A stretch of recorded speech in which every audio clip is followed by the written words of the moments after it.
Look, guys, I'm not going to do none of the fun stuff, none of that bullshit right now. Look, I need you to listen to me right now.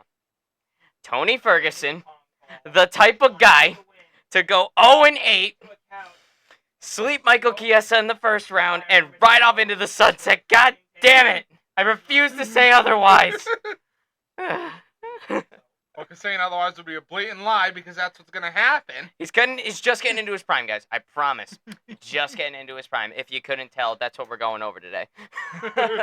So, no theatrics, nothing like that. Only business. Tony Ferguson needs to fucking win here for the sake of my emotional well-being and the sake of my sanity and mental health. Okay? And then he needs to retire after winning. And then after he wins, he just needs to hang it up. I do not want to see you again. I don't want to see you after this. I want you to win, and then I want you to leave. I want you to go back and kick down as many light posts as you fucking want, okay? And I want you to go on to your little whatever house you're in, do whatever the fuck you want with your life, throw some sand at people, and just be all right with it, okay? I don't want to see you again after this, Tony. I really, really don't. But that's not the only fight on this card, guys. So if you couldn't tell, we're going over the Sandhagen versus Nurmagomedov card that's happening next Saturday. And, we're just going to go through it because, this is what we're going to do. This is a big fight night. And like we said, we always do shit for pay-per-views, and we always do shit for good fight nights. This is a good fight night, so that's what we're going to do. All right, so obviously we have a 5-fight main card right here, right now. This is going to be taking place at Etihad Arena in Abu Dhabi in the United Arab Emirates. And, usually when the UFC goes to Abu Dhabi, they concoct a pretty good card to send him there. I'm surprised this isn't headlined by Islam Makhachev. But, fine by me. Well, they also make us watch a lot earlier. That's true. It's fucking, I think the prelims start at 11 a.m., guys. And I think the main card starts at fucking 3. So make sure you get up, make sure you set your alarms, make sure you get onto ESPN Plus, start watching them prelims 11 a.m. or at least 3 p.m. So when you get home from work, whatever the fuck you did that day, then just turn the shit on. You have to watch people smash faces then. And then you have to watch people smash these. You have to. Tony. And you get to see Tony Ferguson get his final win in the UFC. There's no other compromise. I'm sorry, guys. There's just not. You get to see him beat the skid, then you get to see him put the gloves down in the center of the octagon and ride off into the sunset. I'd say deuces. Because also that day, you have SummerSlam that you need to watch if you are a WWE fan like me. I have the biggest first world problem ever. I have a very long day of watching television ahead of me on that day. I have fucking Sandhagen Nurmagomedov from 11 a.m. to probably like 6, 7. And then I have SummerSlam at 7:30 to probably 11:30. And then I'm done. And then even this coming Saturday night, at the time of this recording, it's the Friday before UFC 304. We already made that podcast. Go ahead and check it out after you're done listening to this one. Or say fuck this video and go and watch that one first. Or just pause this and bring that one up. Exactly. You got double the front row access, double the fun, okay? You're going to hear the 19 different fucking talking points in your ear all at the same time, okay? And I don't want to hear you complain about it. So, UFC 304 is this weekend. My hope is that Leon Edwards just fucking sparks Bilal so he can shut up. And then I'm hoping that Tom Aspinall just fucking sparks Curtis Blades and shuts him up too. Real titles on the line this weekend, guys, because John Jones keeps fucking ducking people. The real champ, Tom Aspinall, all right? Tom Aspinall is wearing the champ shorts in the championship defense before John Jones did, okay? This is some bullshit. Anthony, I can't. It's your everyday run-of-the-mill John Jones type of thing. Anthony, I can't. Because the only people that he's picking fights with are drug testers, bro. He got two assault charges on drug testers, bro. I'm like, now it might not even be, it might be a fucking year until we see him again. At this point, he's already been out a year. Maybe they'll finally strip him. Or have Aspinall. I fucking hope so, man. The real champ, though, Tom Aspinall is defending the heavyweight interim championship, technically, but it's the heavyweight championship against Curtis Blades. Obviously, you guys know, I'm not going to go into too much detail. They had a fight back in 2022, ended pretty abruptly when Tom Aspinall tore his ACL 15 seconds into the fight. So no, not much closure at all, and it's the same with the main event. Back in 2021, Leon Edwards and Bilal Muhammad fought to a no contest when Leon Edwards accidentally eye poked Bilal Muhammad in the, and it was ruled accidental, then a no contest, and then Bilal hasn't stopped crying since. So that's where we are. But say what I want. I can say what I want. The guy's good. He wins fights. He's on a big win streak. He should be the one that's contending for the belt, and that's what's happening this Saturday. Doesn't necessarily mean I'm happy about it. Okay.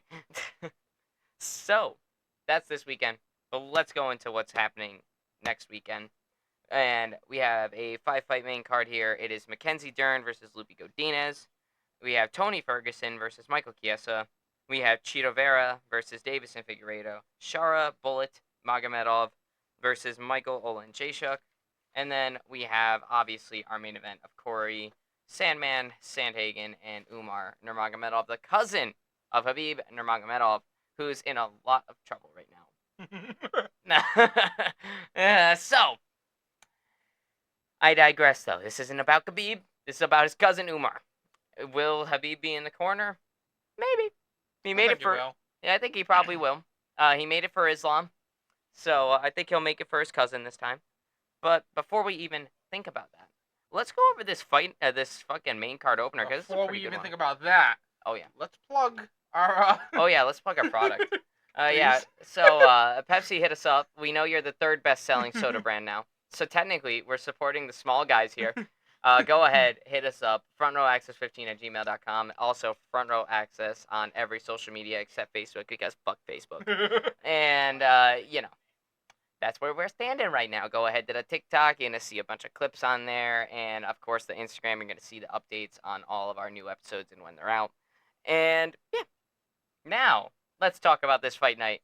And let's talk about the opener, which is actually a really good fight between Mackenzie Dern and Lupi Godinez. Both top 10 strawweights.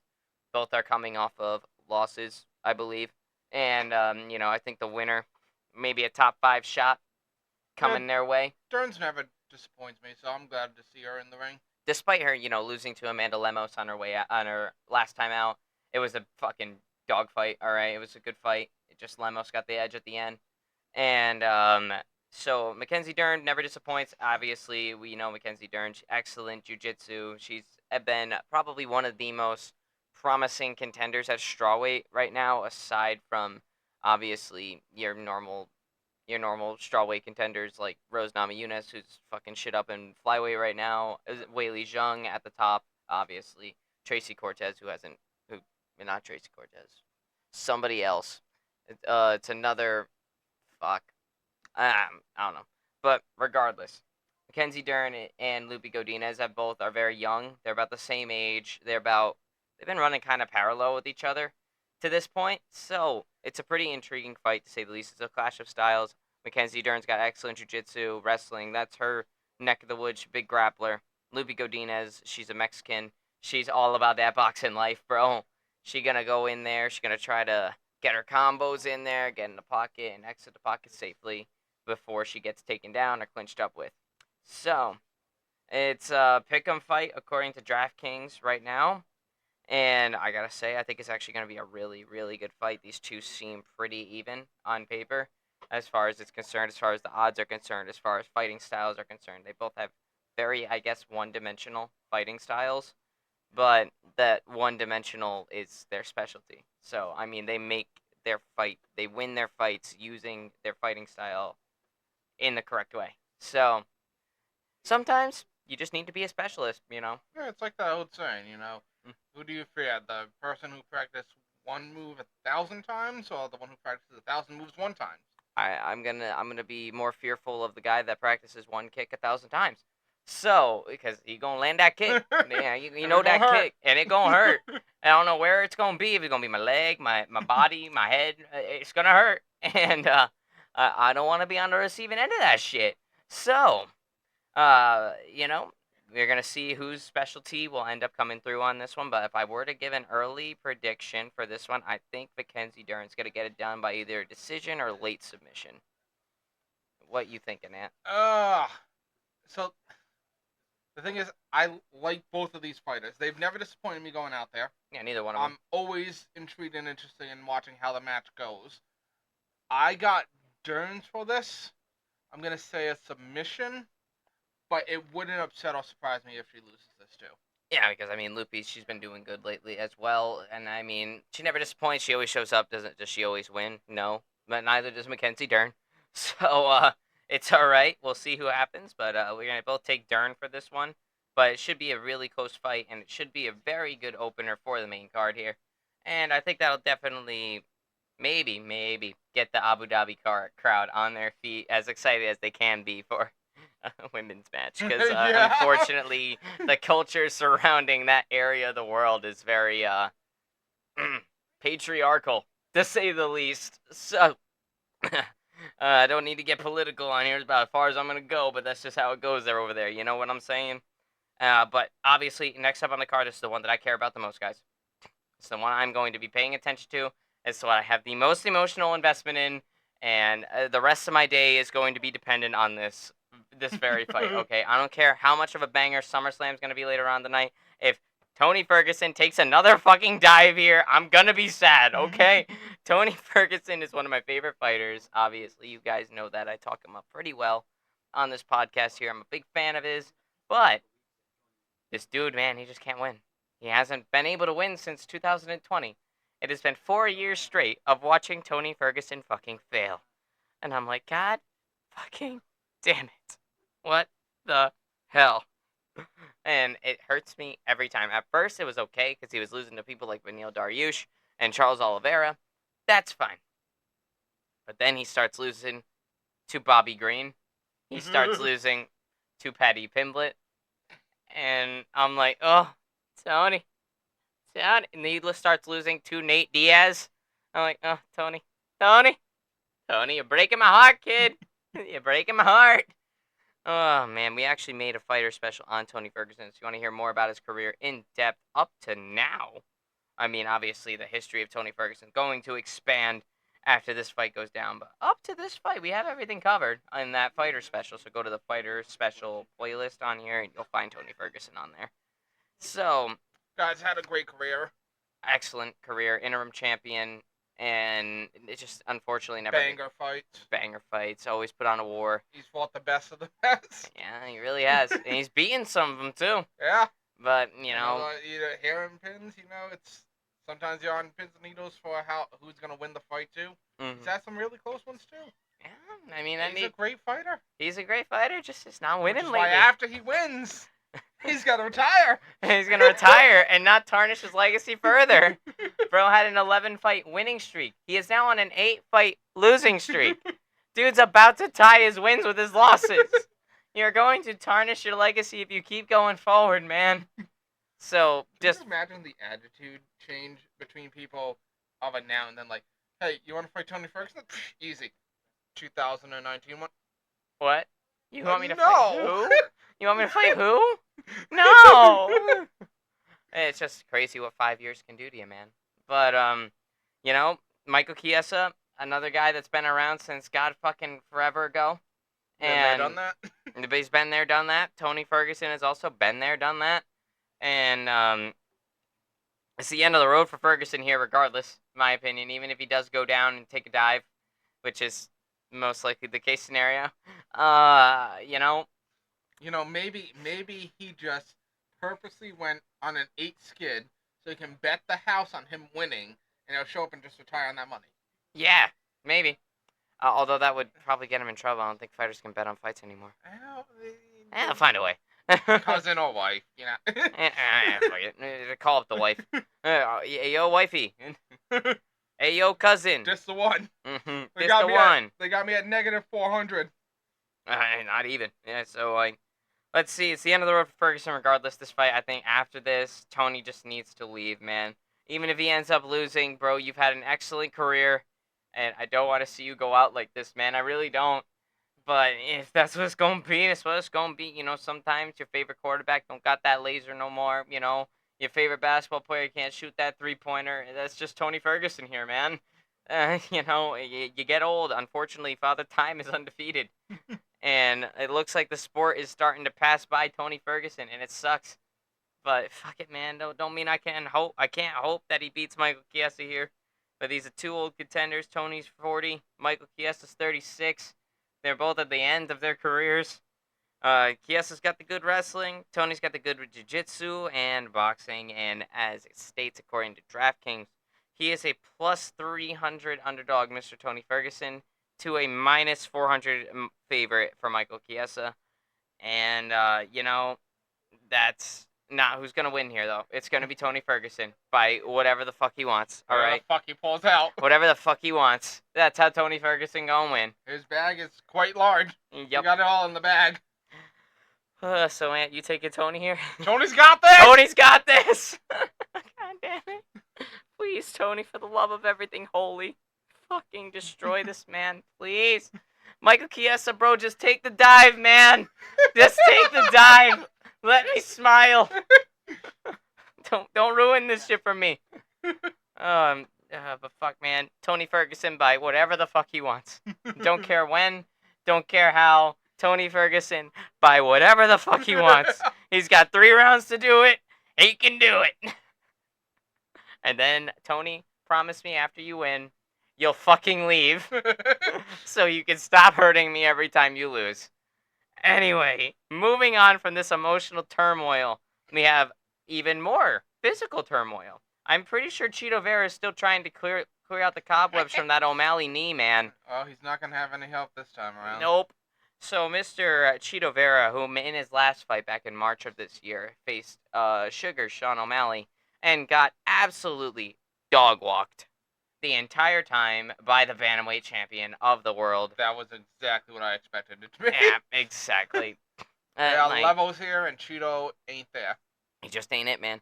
Dude, he beat fucking Pedro Munoz by robbery and then got a title shot after getting 10-7 by Corey Sandhagen in February of that year.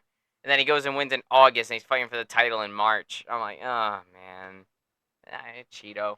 Durable as shit. Don't get me wrong. This guy, Cheeto, bro, he can take a fucking punch. And apparently a knee as well.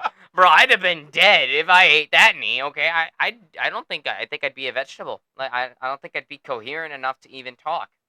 I'm pretty sure I'd just be confined to a wheelchair if I ate that knee. You know, I might, if I didn't, assuming I didn't just fucking die right there in the octagon. So, obviously I wouldn't. Strickland would revive me. But, you know, it's going to be like that. But Cheeto... It's always nice. You can depend on someone like Strickland unless you're going against him. and then, well, run. At that point, and then run. It ain't looking as hot for you. Run. At that dude point. wants a first confirmed kill. And then he'll go into the fight and he'll just be like, walking you down, bro. You ain't gonna get shit. You ain't gonna get any angles on me. It's gonna work. Don't think it's gonna work? You don't think it'll work? It's gonna work. And then it works every time. Then he beats the second greatest middleweight ever. And then he beats fucking Paulo Costa the same way he beat Izzy. And I'm like, oh boy, oh man, bro. But you know, regardless though, enough about Strickland. He's not fighting right now. He might at the end of this year. I'm not sure. But Cheeto Vera, number 4 in the world, coming off that title fight, lost to Sean O'Malley. That was just a fucking molly-whopping of Cheeto Vera, man, by Sean O'Malley. And then we have Davison Figueiredo, he's going to be meeting with. And Davison Figueiredo, as we know, former 2-time flyweight champion of the world, and now moving up to bantamweight, has been doing absolutely tremendous lately. He's beaten Rob Font. He's beaten former champion and Cody Garbrandt in his last time out. Now, he's facing the guy who just fought for the title last, Mr. Cheeto Vera here. And obviously, Figgy just smoked Cody Garbrandt, submitted him, like, round 1. I did not think Davison Figueiredo was going to win by a submission. I thought he was going to knock him out because, you know, it's Cody No Chin. So, but, you know, Figgy's just speed running the bantamweight division right now. He's he's strapped to a rocket. He's going to the top. And I think that if he is to win this fight, he should get a number 1 contender shot next. If not, next title shot at that point. Because that could very much happen. I think a number 1 contender is more what will happen But if Figueiredo absolutely destroys Cheeto here and makes a good case to meet the winner of Merab Dvalishvili and Sean O'Malley when that goes down at the Sphere later on this year, because that fight's basically all but confirmed. I'm just waiting for Dana White to hop on the Instagram live and say it, but that fight's all but confirmed by both Sean and Merab. So I think if Figgy gets this, he should either be fighting for the belt next, or he should be in a number one contendership fight. This dude should not be more than 2 fights removed from the title picture right now. I should say 1 fight removed, not even 2 fights. He should not be more than 1 fight removed from the title right now. So, just because of how quickly he's been going through some of the most elite bantamweights in the world, you know, he's going up against, like, real guys, like, legit competition in the bantamweight division, and he's just dogging on him, man. And I gotta say, I've been impressed. I've been really impressed with how he's moved up to bantamweight. I was unsure on how he would do moving up to this weight class because he was a really fucking big flyweight. But, like, I didn't know if he'd be too small for bantamweight because, like, he was a big flyweight. He weighed like 140, 140 walking around. A lot of guys in bantamweight will cut from like 150, so I wasn't sure about how his power would transfer over, how his skills would transfer over to the bigger division, but dude has been nothing but unstoppable lately. He's shown that size, it doesn't really matter. He's faced 2 really long and tall guys in his last 2 fights, and he smoked them both. So, I mean, Figueiredo's been doing very well up in this bantamweight division, but I don't know where Cheeto goes if he is able to beat Davison Figueiredo here. I don't know, maybe it'd be like 2 more fights before getting to a trilogy with Sean O'Malley. I mean, they are 1-1 after all, but I'm not sure. But as it stands right now, according to DraftKings, Davison Figueiredo is a -170 favorite, slight favorite over the +140 underdog in Cheeto Vera. So, I gotta say, man, I think Figueiredo gets this done. And I think he's actually gonna probably TKO him. I don't think he's gonna flatline him. I think he's gonna TKO him. I don't know when. I don't know how. So I'm gonna call it TKO for Davison Figueiredo. What you got, Ant? So just to elaborate more on you question on if his power is going to carry over with the weight turn and whatnot. It did. I know that, but you said you were a bit worried about it then? Mm-hmm. See, with me, the way it goes in my mind is there are levels to it, and freaking Figueiredo, he's at that level of champion, which is in and of itself something, you know? Not everyone's going to be there, unfortunately. Everyone will try for there. Only a few will make it there. But when you look at the other case for moving up, you got Pereira, who also went up, also is doing phenomenally. Which is why I always had Figueiredo when he was in this, because the dude's never disappointed me. He'll go to war. He's definitely fun to watch. Happy. He'll be more than happy to take you to war. So I am going to give this to Figueiredo, and I think if he wins it dynamically enough, he should go right on for a title shot. Of course, this is depending on what's going to happen at the Spear. To be honest, I don't see Cheeto winning this, but if he does win this, maybe he gets the loser of that one, and that way he can work his way back up to championship contention. But I got Figueiredo for this, and yes, he has a rocket strapped to his back to get him there. Yeah, I mean, and I'm not upset about that. like with dude... Paddy Pimblett, I'm upset about that. Yeah, some of them, yeah, I get upset about because they haven't proven enough. A guy who's put in the work, made a championship, defended it, has gone back and forth, has shown me the wars of the blood sport that show me what it means to be in an MMA match. Those guys are the ones that I'm going to be like, let's see how they do there. Yeah. I mean, if y'all haven't watched that quadrilogy that he had with Brandon Moreno, go ahead and watch that shit. All those fights will not disappoint you. This is why we love Davison Figueiredo. Because of those fights. Because of how emphatic and how excited we got when any of those fights were announced, I never got unhappy when Brandon Moreno fought Figueiredo again. I'm like, oh, let's fucking see who does it this time. Because, I mean, obviously, I always talk about this rivalry because it's one of my favorite rivalries. I mean, their first fight in December of 2020 fought to a draw. Then they fought again June of 2021. Brandon Moreno took the championship from Davison Figueiredo. They had their trilogy bout in January of 2022. And then Figueiredo regained his title back. And then I want to say, was it January of 23? I think they waited a whole year or something like that. January of 2023 when Brandon Moreno eventually stopped Figueiredo and put a stamp that he won the rivalry. But that doesn't necessarily mean that I was upset or like completely saying, haha, look at the loser with Davis and Figueiredo. Now, every time he fought Brandon Moreno, he fucking brought it, man. And so did Moreno. That's why we loved watching those two fight. It was such a good time. If we could see a fifth fight, I'd be all right with it, honestly. But I don't think we're going to go that far. Brandon Moreno is in a bit of a struggle right now at 125. But Figueiredo has been soaring at 135 lately. So I'm very excited to see where Davison Figueiredo goes from here. And I think if he has any title aspirations, it's going to have to go through Cheeto. And I think he's going to make it through Cheeto just fine. I think it's going to be all right. Because Cheeto, great fighter, kind of a cool guy, very durable guy, very reliable dude. He'll always fight. But he's just not that fighter. He's not that, like you mentioned, that championship level fighter. There's He's levels. not. There's levels to this game, and Cheeto's just not on that level. At least in my, I have no problem with, I'm not a big Cheeto fan, but I got no problem with people that are. I understand why. He is an interesting dude.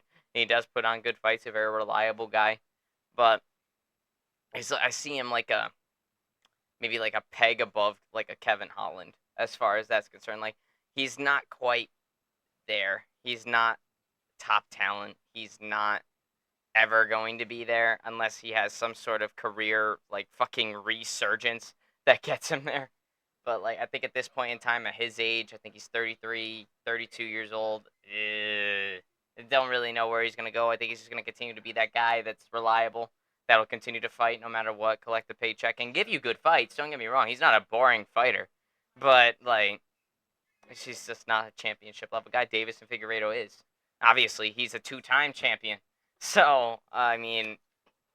Another thing, especially with this particular matchup we got going on here, is a lot of people, this is just because of how we were talking about earlier, a lot of people counted Strickland out for his fight too. And it's not that you can't obtain that level. It's not that you can't move up and gain a level if you catch what I'm saying here.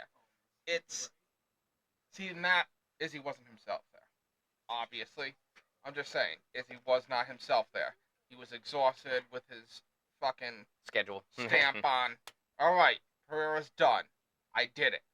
Finally. But for me, when I'm talking about these fighters and the ones that I watch, they're not the people who like you and me would say they want this battle or not. They want this battle or not. It's the people that won't stop at anything until they get what they want, that I truly respect and look at like he might be that guy. That's the guy. And that's Davis Figueiredo, man. The dude's not going to stop until he gets what he wants. To your point. You're very, very correct. Like, that's just how I think you spoke for both of our brains right there. It just, it's just, yeah, that's just correct. I got nothing else to say other than that. So, moving on to the next fight here. We got a rather new co-main event here. Originally, in the co-main event, it was supposed to be Vicente Luque versus the returning Nick Diaz. Yes, I said Nick Diaz. Nick Diaz, the fucking older brother, Nick that guy. Diaz. I've seen that guy in the Octagon. I heard about him. Nick, like, not Nate, not the guy that just. I see Nate. I see him. Not the guy that just boxed Jorge Masvidal. Nick. Dude's old, man. He's been around since the fucking 2005. Like, the dude is fucking insane. He was the Nate Diaz before Nate Diaz. Obviously, is the older brother. Nate Diaz had to make a name for himself rather than being in Nick Diaz's shadow. Because when Nate first started off, like 2007, 2008, around there, after he won the Ultimate Fighter competition, uh, he was just seen as Nick's little brother. And it sucks living in your brother's shadow like that when you're like a completely different fighter than your brother. It's just, I mean, obviously both the Diaz is known for their boxing, known for their excellence in jiu-jitsu. I was gonna say, don't they share like the They ownership sh- of a gym or of yeah, a? they work closely with the Gracies too. So, yeah, obviously the Diazes both have the same kind of attitude. They both got that same "What up, motherfucker? I'm about to run a scrap with you." But just because people have the same blank does not make them the same people. Exactly. So Nate was just seen as Nick's little brother, and then Nate made a name for himself after he beats Cowboy Cerrone. I don't think I need to remind you guys what he said on the mic after that. He said, "Nah, fuck that.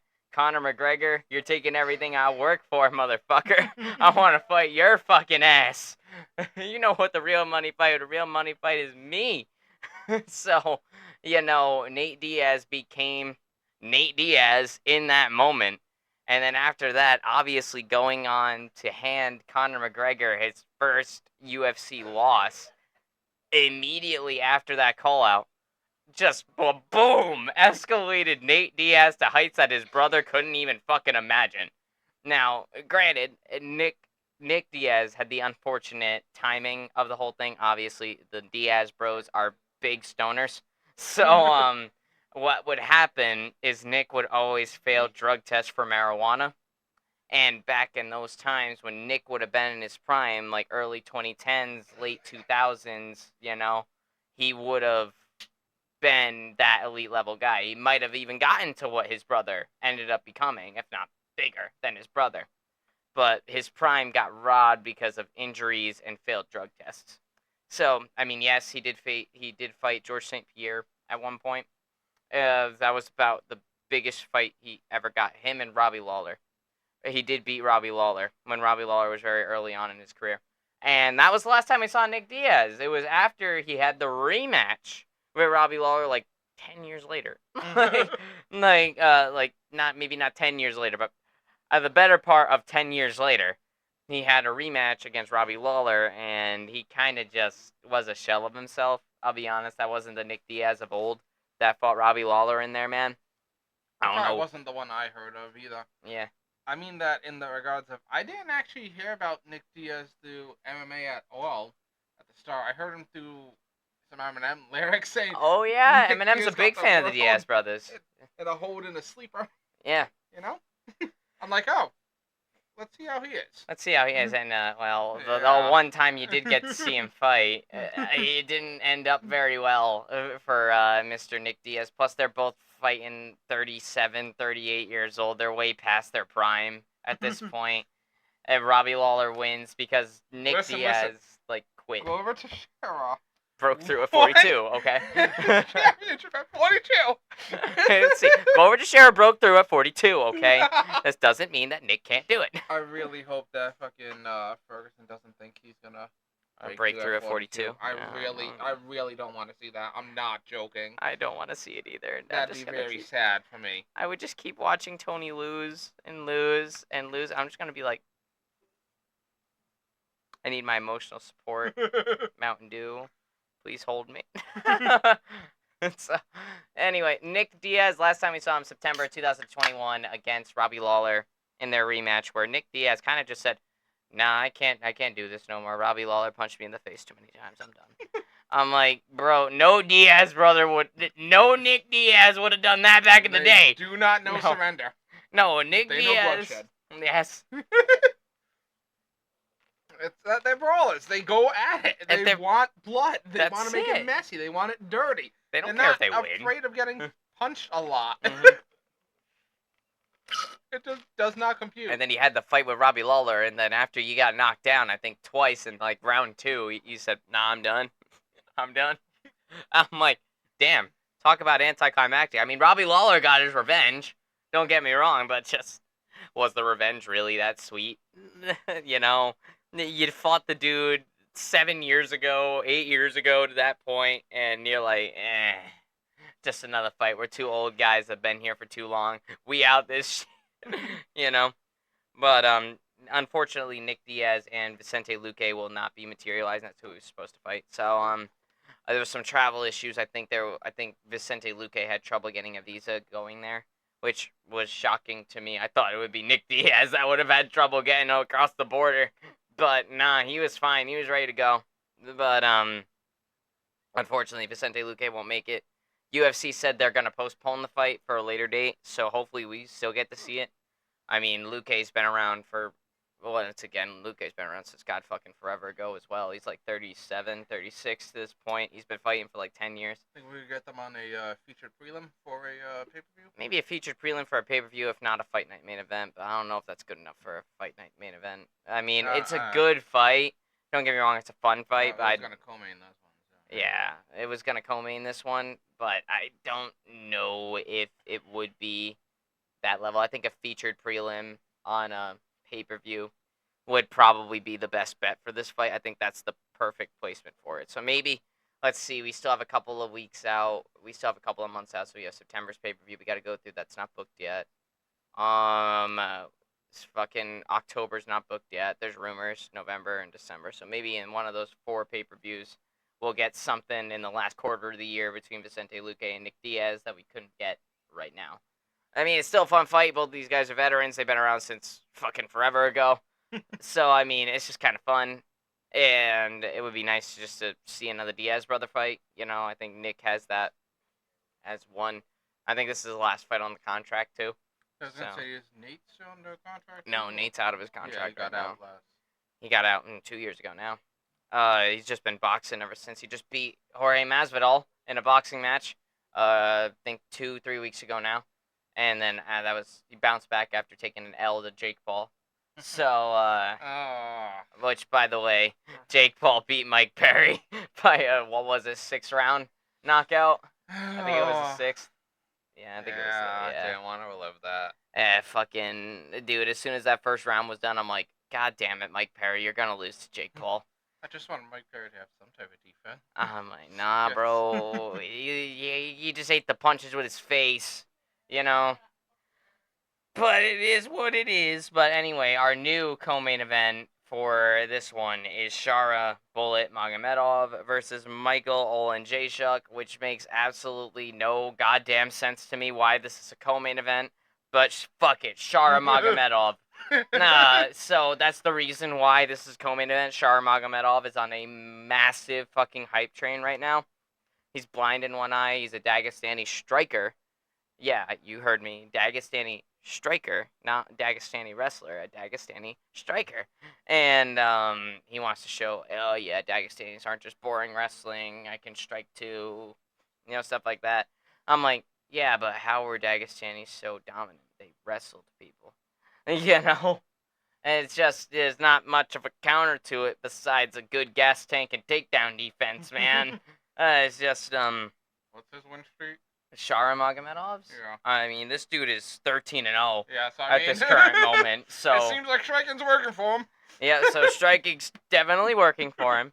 But you know, it's just he's 13-0, and I think he's only had 3 fights in the UFC. This is his 3rd fight in the UFC. He's had 2 fights, and he's won both of them. And I'm like, this dude's 3 fights into his UFC career, including this one. And he gets a co-main event on an Abu Dhabi card. I mean, he's good. Don't get me wrong, he's good. Well, this wasn't originally the co-main. Yeah. They just had to fill it. Yeah. And Nurmagomedov attracts names. Exactly. So I'm like, I don't know, man. That's the only reason why this is a co-main event. Michael Oleksiejczuk would not even be anywhere near a co-main event if he wasn't paired up against a Magomedov or something like that, or some sort of Dagestani destroyer name. So, I mean, it's a new co-main event. I think it just got confirmed about a week and a half ago now. So, it was, yeah, but, you know, Shara is a good striker. Don't get me wrong, he's very dynamic, very flashy. This guy has all knockouts and all of his wins in the UFC, so all 2 of his wins were by knockout. I'm not sure about the rest of the 13-0, but I know of those 2 that I watch. And I gotta say, it's impressive, but just I think he's pretty far up on a card for being this early in his career. But Yeah, obviously, he's still fresh. he's still really fresh. I mean, if you had 3 fights and you ended them in emphatic fashion, then I could see you in a co-main event for your 4th or your 5th, depending. But hey, man, fuck it. This is what we got, and I mean, I'm not complaining. Get to see how well Nurmagomedov does under the bright lights of a co-main event spot on a UFC Abu Dhabi card, which is pretty much just a peg below of pay-per-view because Abu Dhabi cards always go crazy. It's like what do the WWE call them, PLEs? Huh? What do the WWE call them, PLEs? What do you mean? What do they call the ones that are like in arenas, not stadiums? Oh, they're just PLEs, man. Yeah, PLE. So it's kind of Yeah. like PLE to a pay-per-view. It's it's not like a Survivor Series or a No, SummerSlam. Those are the pay-per-views, but Yeah. it's like a Payback or like a Fastlane, And that's because you got that Abu Dhabi behind you. Yeah, or a Crown Jewel. That's what I was looking for, or a Crown Jewel. It's just a peg below like a Royal Rumble or WrestleMania, stuff like that. They're gonna go all out for him, but they're not gonna go absolutely Through the roof for him. through the roof for him. So Nurmagomedov's in a pretty high-profile spot right now. Let's see how he does under the lights.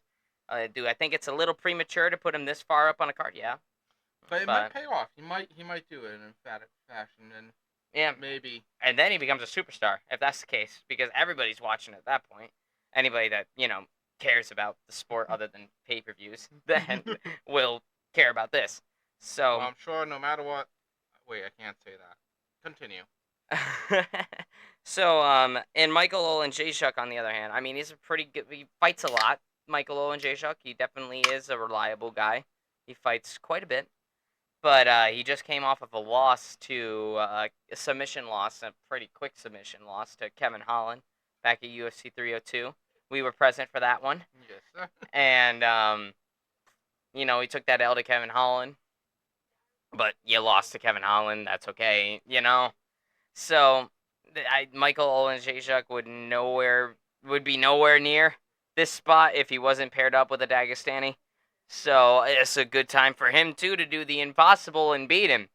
But do I think that's what's going to happen? No.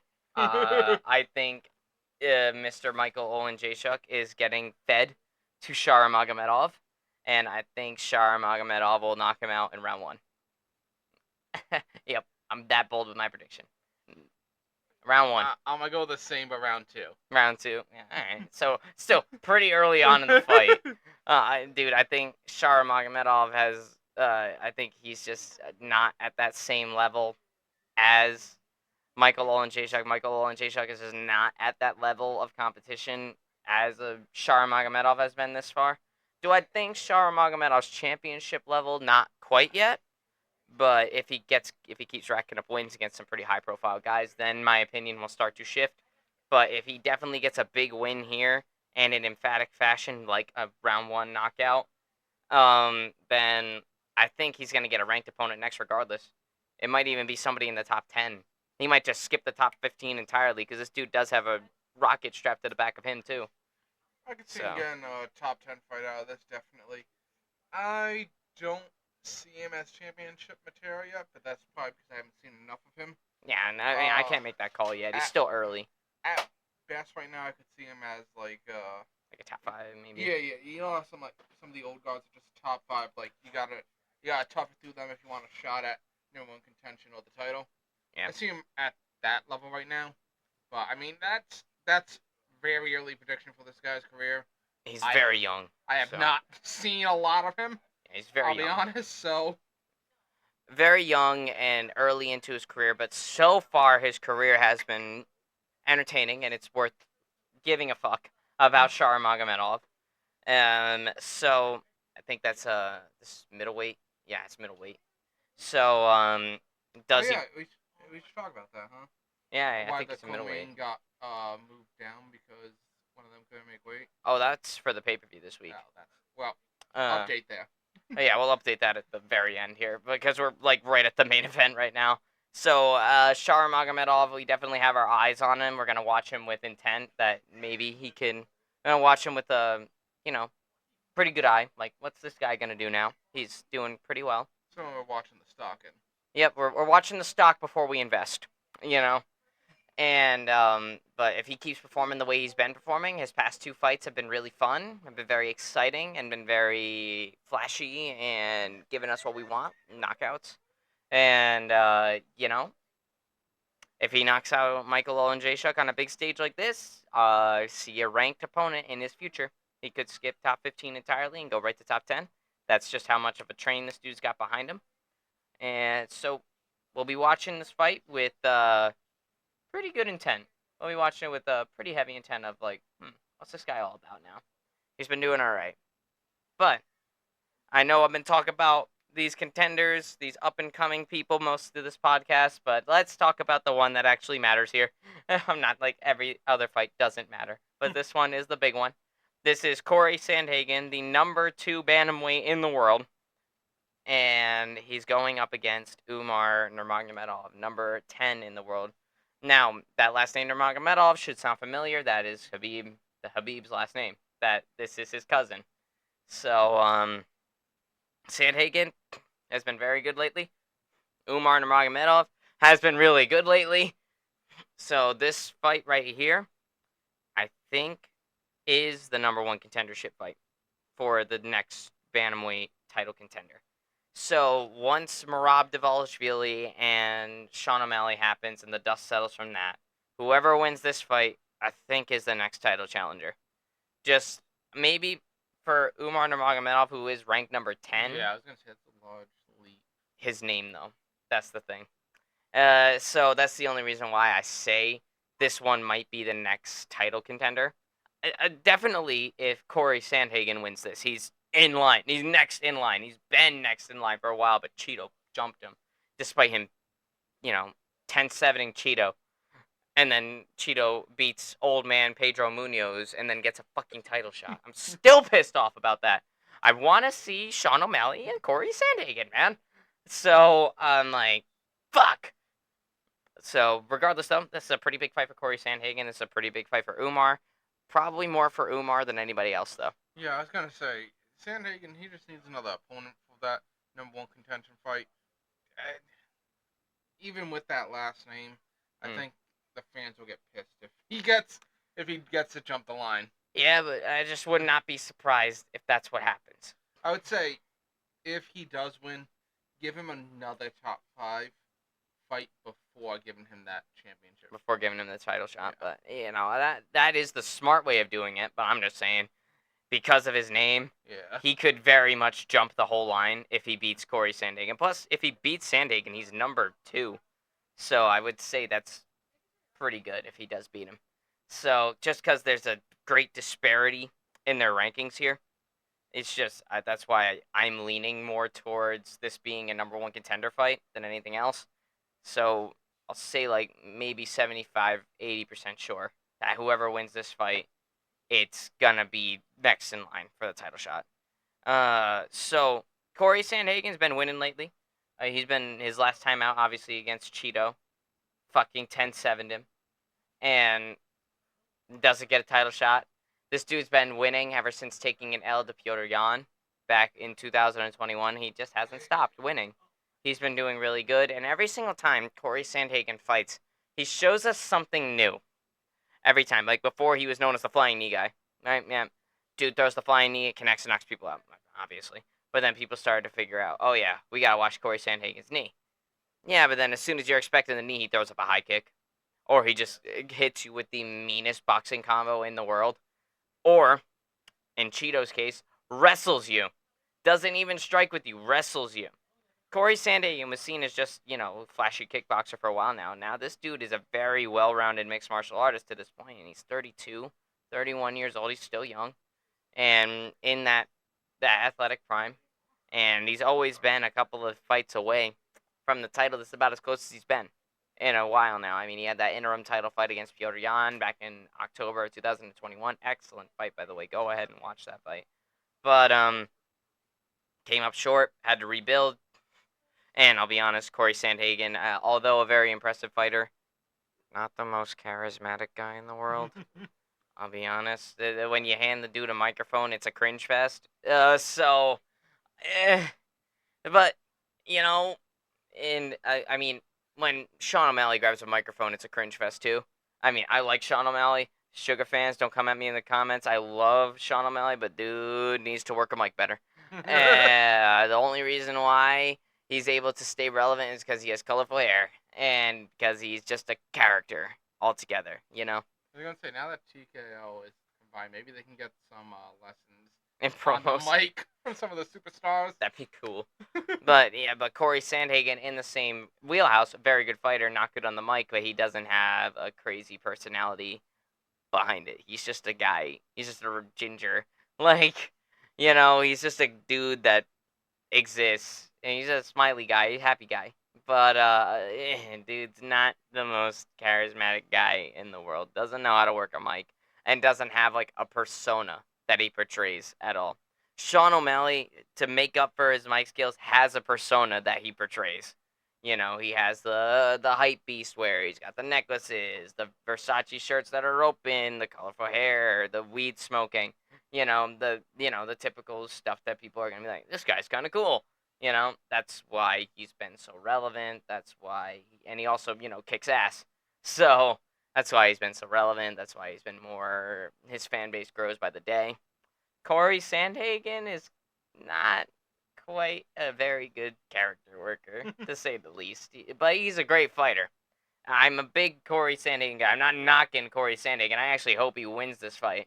But it's just, he's just, just fight, man. Don't get on the mic. Just fight. Just fight and show up. I mean, that's why Strickland got his championship. Oh, Before. Strickland says some wild shit that gets people to pay attention. So that's how he got there. But Umar Nurmagomedov, on the other hand, he's also been winning. He's one of the few remaining undefeated fighters in the UFC, 17-0. And he's got crazy good pressure, good takedowns, very striking's decent, not at Corey Sandhagen level striking, but not bad. He can hang in there. But my one problem with Umar Nurmagomedov, he has a questionable chin. This dude got dropped in his last fight very early on by a nobody. I couldn't even tell you what the dude's name was. I couldn't tell you, but he knocked him down and nearly knocked him out. This was a nobody, unranked guy on the prelims. This guy's top 10. Usually, a top 10 person and some unranked nobody, there should be a pretty solid beating from the top 10 guy. And there was rounds 2 and 3. Round 1, Umar was struggling. He got a lucky takedown at the end, and he kind of just laid and prayed until the second round. Then he was able to do his normal thing, the pressure, the wrestling, the holding, the submission threats, the ground and pound. Then he was able to do Nurmagomedov shit. But that first round, man, that was scary for every Dagestani on the planet right there, especially for Khabib. Khabib was sitting at home like, oh no. Did I forget to take a bug out of the system? So, that's why I'm like a little bit questionable. If he gets dropped by a guy that's a nobody on the prelims, I don't know how well he's going to eat a Sandhagen shot. This guy still dropped Petr Yan. Don't get me wrong. He still dropped him. He didn't beat him, but he dropped him. And this guy's also been working on his wrestling lately. He's been good with his controls, his submission threats, and his striking. He's starting to mix it all together. He's starting to figure it out now. And I'm like, that might pose some issues for Umar. But Umar is still a Dagestani. He's still got something in that fucking water that's making him perform the way he does. And I'm not sure. How close are they to Chernobyl? I don't know how close they are to Chernobyl. Don't know where the position of Dagestan is. I know it's close to the Middle East. I don't know the precise location of where Dagestan, Russia is. It might be close. Maybe that's why. But I'm going to hope for Corey Sandhagen to win this fight. And I'm going to say if Corey Sandhagen can stay up and he can handle the pressure of Umar Nurmagomedov, this fight is his. But if Umar is able to do what Dagestanis normally do, then, and keep in mind, before Corey Sandhagen went to wrestling class, he got easily taken down and submitted by Aljamain Sterling. But guess what, guys? That was 4 years ago. That was a very young Corey Sandhagen who was very early on in his career and was known as the flying knee guy. All right? This isn't this level of Corey Sandhagen. So, but due to that, I would have to say my prediction is going to vary pretty wildly through this fight. But as I stand right now, I'm going to take Umar Nurmagomedov just because I can't count out a Dagestani. I'm going to call it by a decision, though. Well, what you got? Plus, we also haven't seen Umar go 5 rounds yet. We've seen Sandhagen do it. I've got Sandhagen for this. There I'll you be go. honest, I think that he'll be able to stop the Dagestani in his tracks, which is a surprising call for me because those guys are tough motherfuckers. Oh, yeah. They know what they're doing. They've got something in them. There's definitely something there. Uh-huh. And it doesn't like losing. Mhm. Ever. But I feel like Sandhagen does have that aspiration and that hunger to push past that and beat the Dagestani. Because I don't think that Umar is going to be able to take the strikes that Sandhagen's going to lay on him. I'm going to actually say that it's probably out of left field for me to call this, but I'm going to say Sandhagen knocks him to the ground and then submits him in round 2. Oh, really? You think he's going to do the best of both worlds on him? Yes. Dude, use the Dagestani fucking ammunition against him. I'm going to hope that's what happens. I'm just not counting out Dagestanis at this point in time. But that doesn't mean I don't want Corey Sandhagen to win this fight. I do. I want him. I want to see Sandhagen versus O'Malley so goddamn bad. I think it's going to be a good fight. Does Sandhagen win that fight? I don't know. But he could. And I want to see it happen. Sandhagen and Sean O'Malley are both very young guys that basically have been running parallel to each other this entire time. It's just, like, as far as fighting is concerned, should I say. But the UFC likes Sean O'Malley more, so they gave him the more ideal matchups to get him to where he is now. Not saying that O'Malley didn't back it up. He did back it up 100%. He's backing it up right now. He backed it up against Aljamain Sterling. He backed it up completely. And I'm very impressed by what I've seen from Sean O'Malley to this point. And I'm a big Sean guy. But him and Sandhagen are pretty much on the same path. And it's just the UFC liked O'Malley more, so they put him in the better matchups than they put Sandhagen. And he got an energy drink out of it. Yeah, he also did get an energy drink out of it. So, that's why I'm like, as far as their fighting career is concerned, their records are similar. Their fighting style is similar. And I was going to ask, you said Nurmagomedov is 17-0 undefeated? Yeah. How many of those were in the UFC? Ooh, I think 5. 5 or 4. Something like that. He hasn't been in the UFC for all that long, but he's been in there long enough to assert dominance. So, you know. His presence has been felt. Presence has been felt by many bantamweights that were hoping to get into top 10, top 15. So, Nurmagomedov under their belt. Yup. So, that's that. I got Umar for now, but that could very much change while I'm watching the fight. I just have to see how Corey Sandhagen stuffs takedowns and how much impact his punches, kicks, knees, whatever the fuck he tries to do, has on Umar. Because then my prediction could very much change. Not to mention also that's for now, because we've seen fights be made up 4 hours beforehand due to illness. Fucking Brian Ortega. God damn it, I wanted to see that fight. I wanted to see that fight, damn it. I miss G-City too. I wanted that fight, man. But anyway, before we go, I got one little news update for you guys for UFC 304. As we stand right now, UFC 304 main card has changed a little bit. Dun dun dun. Not a big change, but a change. Originally, It was supposed to be Arnold Allen and Giga Chikadze opening up the card. That's still happening. But after that was supposed to be Manel Kape and Muhammad Mokaev, because they were supposed to fight back in January, I'm pretty sure, and there was a lot of bad blood going into it. But unfortunately, this morning, I'm pretty sure Muhammad Mokaev missed weight, and they got demoted to the early prelims. Yeah, that's a pretty big hit for the flyweights there. In a division, in a division that really needs contenders. I mean, Pantoja's great. Keep giving him the contenders. He's gonna keep fighting them, but you need to make contenders. And this flyweight division, without the rivalry of Davis and Figueiredo and Brandon Moreno, is struggling a little bit. Without Demetrius Johnson and Henry Cejudo, this division is struggling a little bit. You know, I don't think he's ever coming back. I think he needs to focus on taking a shit. I think he needs some Miralax. Somebody get my boy Henry Cejudo some fucking Miralax, bro. I swear to God, every single fight photo that he takes, he looks constipated. I'm like, how's your gut, man? Is it okay? Do you need Miralax? Do you need ginger ale? Do you need fiber? Do you need more fiber in your diet? I think you might need more fiber in your diet. Do you eat solid blocks of cheese? Like, every single fight photo that Henry Cejudo takes, bro, looks like he's constipated. So somebody get your boy Henry Triple C Cejudo some fucking Miralax and some fiber gummies, all right? And a fucking apple while we're at it. But regardless, though, enough about me talking about fiber and constipation.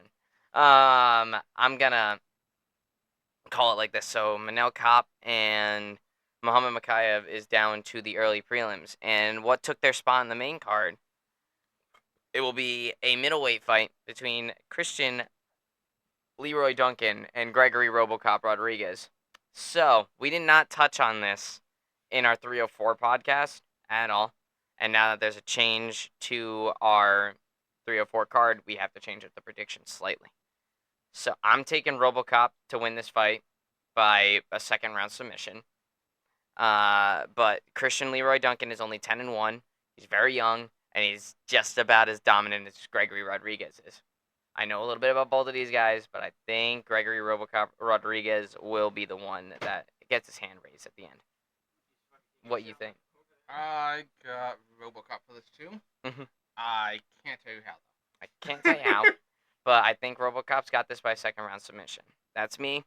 But obviously, the rest of our opinions will not change. Our predictions, we're just going to review them again. Then we're going to let you guys get out of here. Arnold Allen and Giga Chikadze. I got Arnold Allen by a late freaking knockout or a decision. Would you have the same thing? I got Giga. You had Giga? I can't recall how, but I still got him. Yeah, Giga. I mean, I wouldn't be mad if Giga won, man. I really wouldn't. I like that guy. Let's see. Bobby Green and Patty Pimblett. I got Patty Pimblett for it, unfortunately. Fuck that guy, Bobby Green. King Green. King Green. Oh, yeah, that's right. He's King Green now. I got Patty Pimblett for it. I think he's got an edge in jiu-jitsu. That's me, though. But regardless, I'm losing either way. I hate both these guys so very much. So, we'll see if Bobby Green can do that. I wouldn't be mad if he did. And let's see, we also have Tom Aspinall and Curtis Blades. I had Tom Aspinall by, I think, a second round sub. And what did you have? I believe I had Aspinall for third or second, one or the other. Yeah, because most of Tom Aspinall's fights have not seen a second round. But I think he will see a second round with Curtis Blades, just because I think Curtis Blades is going to be able to hang with him a little bit more. Because Tom Aspinall is a very well-rounded fighter. Obviously, he's a very, very good fighter. But he's never run into like a wrestler like Curtis Blades, so I think Curtis Blades a powerful wrestler at that. Curtis Blades got good boxing too. I mean, all Tom Aspinall has really had to do is either catch somebody because they're blitzing at him with their chin out and they're winging punches, Sergey Pavlovich, or just take somebody down and submit him. You know, take a striker down and submit the striker. Now, he can't do that because now he's going up against a grappler that can also knock him out on the way in. But I still think Tom Aspinall will find a way to get Curtis Blades in the second round. And then, obviously, I got Leon Edwards sparking Bilal Muhammad whenever the fuck he wants to spark Bilal Muhammad. I don't care if it's round 1. I don't care if it's round 5. I don't give a shit. Leon Edwards, spark Bilal, please. So we could shut this motherfucker up for good. And what did you have? I'm pretty sure I said Edwards, and I wanted a round 1 Salt Lake City head kick. Round 1 Salt Lake City head kick. That's all I want. That's an overview, updated predictions of UFC 304, and the Sandhagen and Nurmagomedov card has now been reviewed. So thank you guys for your time. Thanks for sticking with us. And remember, Tony Ferguson's got this. He does. Later.